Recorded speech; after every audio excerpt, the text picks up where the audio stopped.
Growing up in Pennsylvania, I used to believe I had a normal family. We weren't rich, but we never lacked anything either. My parents worked hard, especially my mom, and always talked about how they raised us equally. But from the moment I could understand things, I knew that equal didn't mean fair. My name is Sophia. I'm the oldest of two, 3 years older than my brother Brandon, and while I was the one who always followed the rules, helped around the house, and got straight A's, Brandon was different.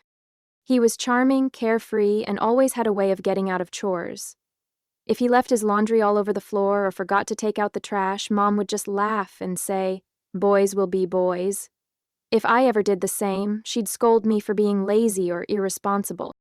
I remember once, in middle school, I had a science fair project I was really proud of. I spent weeks researching, building a model, and preparing my presentation. When I won second place, I came home beaming. But as I was explaining it all at dinner, Brandon interrupted with a story about how he got in trouble for throwing a snowball at a teacher. Everyone laughed, even my dad.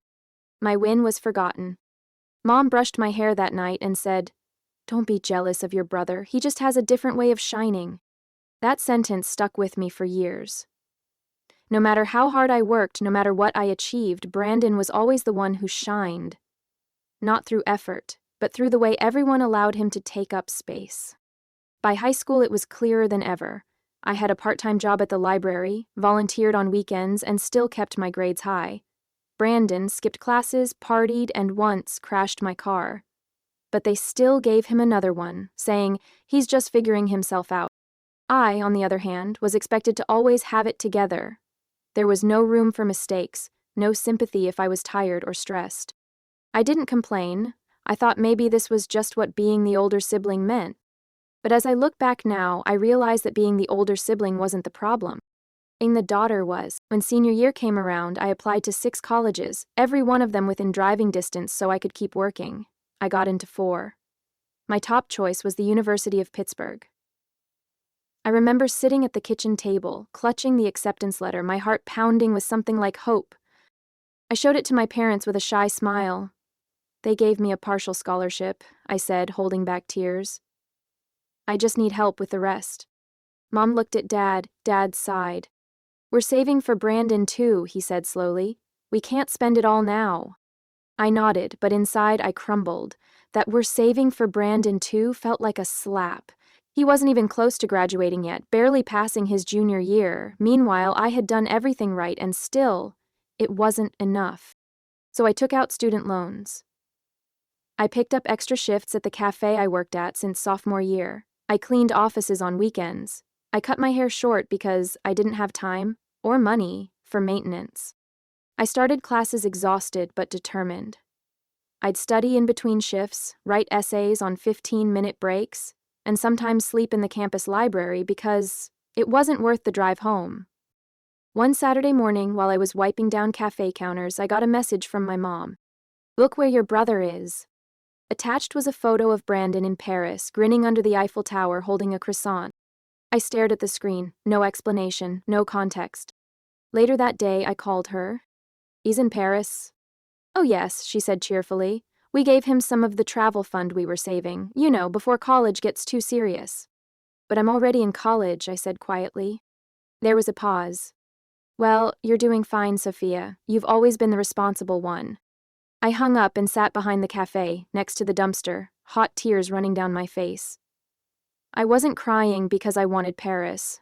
I was crying because, for once, I wanted someone to look at me and say, "You deserve this." But instead, I was working 2 jobs while they sent Brandon to Europe. That was the moment I stopped hoping for fairness. I stopped expecting applause.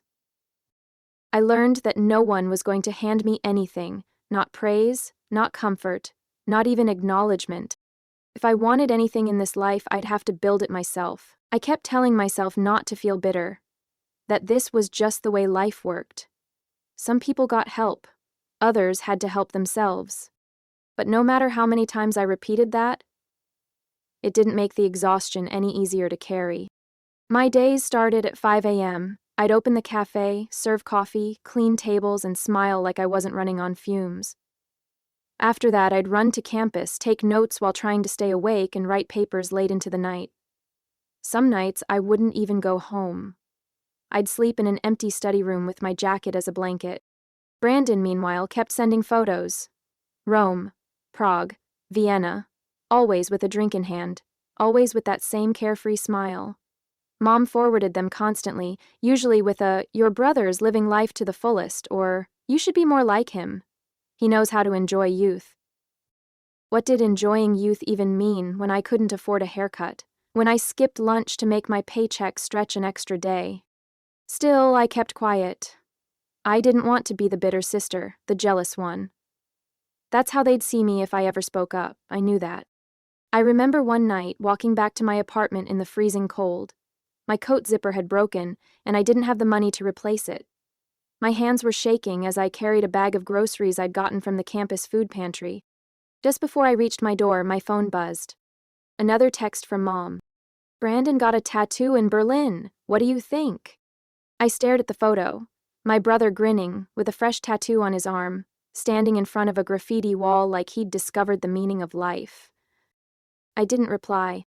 I just stood there, frozen, not just from the cold, but from the ache in my chest. I wasn't angry that he got to travel. I was angry that no one seemed to notice I was drowning, just to keep my head above water. That night, I cried until my ribs hurt, big, ugly sobs into my pillow, hoping my roommate couldn't hear. I told myself it would pass, that one day I'd laugh about it. But deep down, I knew something had shifted. I wasn't just tired. I was heartbroken. Not because they gave him more, but because they never saw how hard I was fighting just to have enough. That fall, I decided to come home for Thanksgiving. It had been almost a year since I'd been back, and part of me missed it, even with all the buried resentment. Maybe it was the exhaustion talking, or maybe I still had some hope that something might feel different. I arrived the night before the holiday, after working a closing shift at the cafe and then catching a late train. My back ached and I smelled like espresso, but Mom greeted me with a quick hug and said, "Oh good, you're here. You can help with the cooking." By help, she meant doing all of it. While Brandon slept in until noon, I was up peeling potatoes, brining the turkey, prepping pies, setting the table, washing dishes between steps. My hands were cracked from the cold and dish soap. No one offered to assist, not even when I quietly mentioned I hadn't slept much the night before. Thanksgiving Day, a dozen relatives showed up. Everyone complimented how beautiful the spread looked. No one asked who cooked it. Then Brandon walked in. He had just flown back from Spain. He wore a scarf he probably bought in some quaint village, and he launched right into stories about tapas, flamenco dancers, and how he really connected with the culture. They hung on to every word like he'd been to war and returned with wisdom. My aunt called him so worldly. My uncle said he was proud of how Brandon was finding himself. I was refilling the mashed potatoes when someone joked, "Sophia, you should travel more, loosen up like your brother." I smiled politely, but inside I was screaming. They didn't know that my bank account had gone negative twice that month, that I skipped dinner some nights just to pay rent, that my tight personality wasn't because I lacked adventure, it was because I couldn't afford to dream. When dinner was over, I did the dishes while everyone else sat with coffee and pie, still laughing at Brandon's stories. That night, Mom pulled me aside and said, "You should be happy for him, Sophia, he's living." I nodded, but something in me hardened. I realized in that moment that I could slave away in the kitchen, carry the weight of everyone's comfort on my back, and still never be seen. Brandon didn't just get more. He got to matter. I was 20 and exhausted. My schedule was a blur of classes, work, and occasional sleep. Most days, I didn't even feel like a person, just a machine programmed to survive. But sometimes, the smallest cracks let light in. It happened on a Thursday morning at the cafe. I was on my 4th shift that week, pouring lattes with robotic precision. One of our regulars, an older woman with sharp eyes and a calm presence, watched me work from her usual table by the window. Her name was Helen. She always ordered the same thing, black coffee, no sugar, no small talk. But that day, when I brought her cup, she asked, "How long have you worked here?" 3 years, I replied, "since high school." She nodded slowly, as if that meant something. "And what are you studying?" "Communications," I said, "public relations, ideally." Helen stirred her coffee, even though she drank it black. "Do you like it?" "I don't know," I admitted. I haven't had much time to think about what I like. She gave a small smile and then, out of nowhere, handed me her card. I run HR for a boutique media firm downtown. We're looking for spring interns, paid. Think about applying. I held the card like it was made of glass. I didn't even know if I had the energy for another commitment, but something about her tone made me want to try. That night, I sat in the quiet corner of the library and wrote my resume. I didn't have fancy references or leadership roles, but I knew how to show up, how to work hard, how to be reliable. I poured all of that into one page. I submitted it and forgot about it. 2 weeks later, I got the offer. I could barely breathe. It paid more per hour than both my jobs combined. The hours were part-time and flexible around my classes. I would finally be working in a field I'd only read about in textbooks. When I told my parents, they nodded, distracted. Brandon, on the other hand, said nice, but I bet those corporate people are boring as hell. I didn't argue. Because for the first time, I didn't need anyone's approval. That internship wasn't just a line on my resume. It was proof. Proof that someone had seen me not as a background character, not as a support beam, but as someone worth investing in. Someone worth something. The internship turned into a part-time position after the semester ended. Helen offered me a contract the same day I submitted my final exam. I signed it with trembling hands. It wasn't glamorous. I wasn't making 6 figures or leading meetings, but it was mine. My name was on the payroll. My work mattered to someone. With the new income, I finally allowed myself to imagine something different, my own place.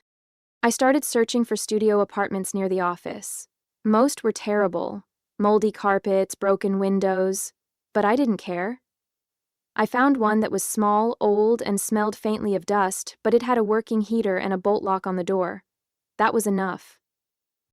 When I told my parents I was moving out, they didn't ask why. Mom just said, "Are you sure you can handle all that alone?"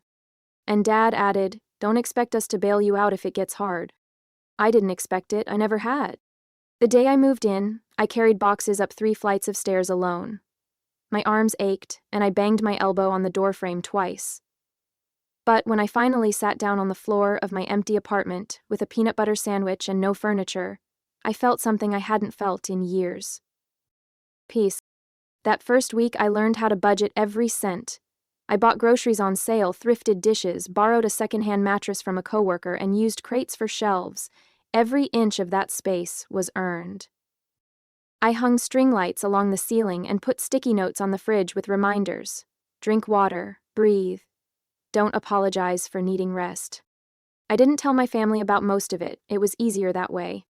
But one day, Brandon texted me out of the blue. "Mom says you're playing adult, must be exhausting." I didn't reply. Because I wasn't playing.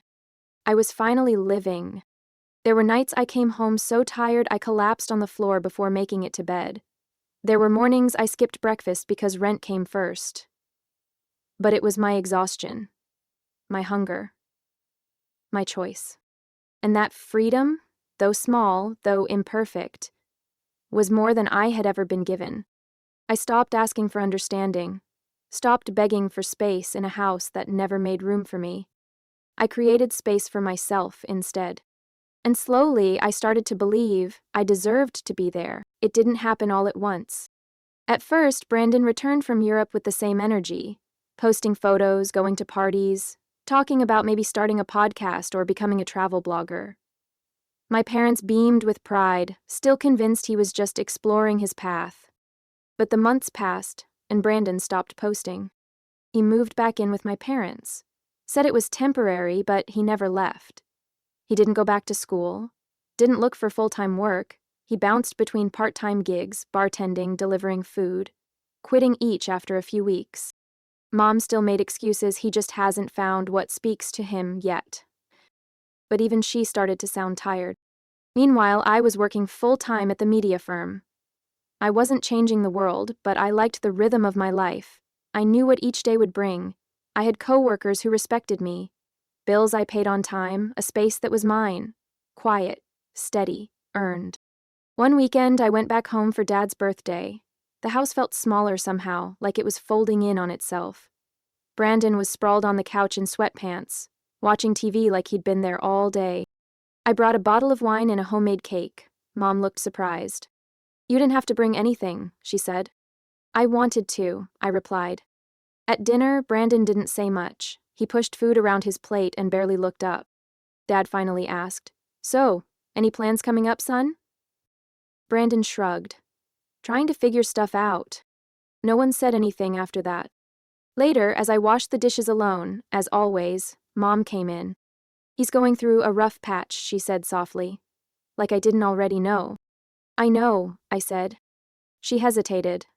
If you know of any job openings where you work, maybe you could suggest something? I paused, hands still in soapy water. He's not qualified, I said quietly. And he doesn't want it. She didn't reply. That night, back in my apartment, I sat on my second-hand couch and let myself breathe. I could have helped. I could have reached out, opened a door. But I didn't. Because for years, I had been invisible while he was carried. And now, when he finally felt what it meant to stand on his own, even just for a moment, I knew. He needed to feel it. That's not cruelty. That's reality. No one had ever carried me. And still, I walked. It didn't happen all at once. At first, Brandon returned from Europe with the same energy, posting photos, going to parties, talking about maybe starting a podcast or becoming a travel blogger.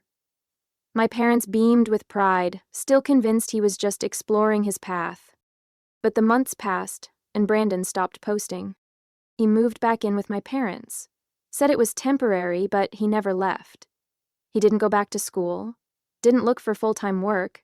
He bounced between part-time gigs, bartending, delivering food, quitting each after a few weeks. Mom still made excuses, he just hasn't found what speaks to him yet. But even she started to sound tired. Meanwhile, I was working full-time at the media firm. I wasn't changing the world, but I liked the rhythm of my life. I knew what each day would bring. I had coworkers who respected me, bills I paid on time, a space that was mine, quiet, steady, earned. One weekend, I went back home for Dad's birthday. The house felt smaller somehow, like it was folding in on itself. Brandon was sprawled on the couch in sweatpants, watching TV like he'd been there all day. I brought a bottle of wine and a homemade cake. Mom looked surprised. You didn't have to bring anything, she said. I wanted to, I replied. At dinner, Brandon didn't say much. He pushed food around his plate and barely looked up. Dad finally asked, So, any plans coming up, son? Brandon shrugged, trying to figure stuff out. No one said anything after that. Later, as I washed the dishes alone, as always, Mom came in. He's going through a rough patch, she said softly. Like I didn't already know. I know, I said. She hesitated. If you know of any job openings where you work, maybe you could suggest something? I paused, hands still in soapy water. He's not qualified, I said quietly. And he doesn't want it. She didn't reply. That night, back in my apartment, I sat on my second-hand couch and let myself breathe. I could have helped. I could have reached out, opened a door. But I didn't. Because for years, I had been invisible while he was carried. And now, when he finally felt what it meant to stand on his own, even just for a moment, I knew. He needed to feel it. That's not cruelty. That's reality. No one had ever carried me. And still, I walked. It's been 3 years since I moved out. My apartment has changed. I have a real bed now, a bookshelf I built myself, and plants that somehow survived my inconsistent care. My fridge isn't empty, my lights stay on, my life is quiet but full. I don't talk to my family as often. I answer when they call, visit for holidays, but I no longer try to prove anything. I don't explain myself, I don't justify my choices. Last Christmas, I came home with a small gift for everyone, nothing fancy, just something thoughtful. Brandon gave no one anything. At dinner, he still talked about finding direction, but his stories had less spark. His eyes darted around the room, like he knew he was falling behind, but didn't know how to say it out loud. I didn't feel angry, but I didn't feel smug. I just felt done. After dessert, I stepped outside. Snow had started to fall. Light, soft, quiet. I stood there alone for a long time, watching flakes land on my coat, melt, disappear. Mom came out and stood beside me. I know we didn't always get things right, she said. I didn't reply. she continued. But we're proud of you. I looked at her then, not with bitterness, but with a quiet kind of clarity. I know, I said. And I did. Not because I needed it from them anymore, but because I had finally given it to myself. I walked back to my car, turned the heat on, and drove home. Past the houses lit up for the holidays, past the streets I used to walk as a girl who never felt seen. I'm not that girl anymore. I still work hard, still budget carefully, still get tired. But I live on my own terms. And I don't carry the weight of being overlooked anymore. Brandon is still figuring his life out. Maybe he will, maybe he won't. That's not my burden to hold. I don't root for him to fail. I just no longer shrink so he can feel tall. I don't apologize for my strength. I don't ask for permission to take up space. I don't need to be anyone's favorite to feel worthy. They left him travel, and I stayed behind, working 2 jobs, holding myself together when no one else did. But in the process, I found something he never had to search for. Self.